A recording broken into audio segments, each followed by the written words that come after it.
exciting to be here and talking with both of you. This movie is, even though it's a great horror movie and good body horror stuff, very funny, feels like it's about relationships, marriage, and like all good horror, it really taps into something real. I'm curious from both of you, what is it that's scary about commitment, marriage, and relationships that kind of comes to life in this, that you brought to life so well? I think the fear that we're playing on, well, there's the opposite ends of the fears about being in a monogamous relationship.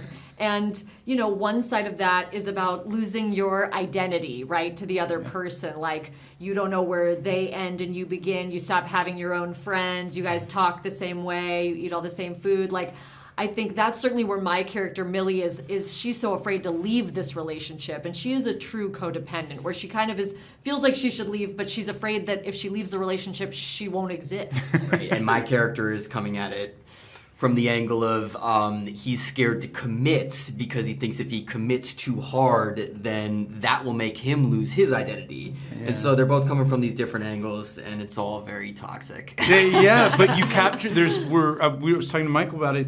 We're rooting for it at some point, right? We're rooting for it to work. Yeah. And I mean, I saw the tone shift in the middle. I was like, oh wait, it's a little different. And there's something kind of affirming about it, as disturbing as it is. Sure. Right? Yeah. Can you talk about your relationship and how that plays into a little bit what you did on screen? Because it's real, the chemistry, obviously. Thank you. I mean, I think this is why Dave thought that we would be a good fit in this movie, that our real life relationship would add so much to the history of these characters. And that really proved to be true. I think we talked to Shank so much about making sure that there was an undercurrent of love between the characters, because obviously their relationship is not in a good place for the first half of the movie or more. Right. But two people that have been together that long, there must be a reason. There's a history there. There is love underneath, and we wanted to make sure that that came through. Yep. Yeah.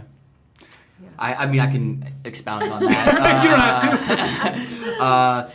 Yeah, and I think, you know, just the fact that we do have a very good relationship in real life, I think whether we wanted it to or not, it just kind of seeped its way in. Yeah. And again, these characters are at odds most of the film, but like even in certain scenes when they are arguing, if there's something kind of sweet and familiar deep underneath it feels it all. like you want it to work and you know they love each other. Yeah. I gotta end, but I gotta ask you before I end. You're taking on a role that's near and dear to my heart, an evil Lynn, just because I grew up on He-Man. Thank you. So I want to know what it's like entering that world. What does it feel like to embrace all that? And because you're funny, I feel like you can bring some of the lightness that it needs, you know? Thank you. I hope that I did do that. You know, it's a little daunting. It's like all intense fan bases. You're sort of like, I hope to do the appropriate level of fan service. But Evil Lynn is arguably the best character in the He-Man franchise.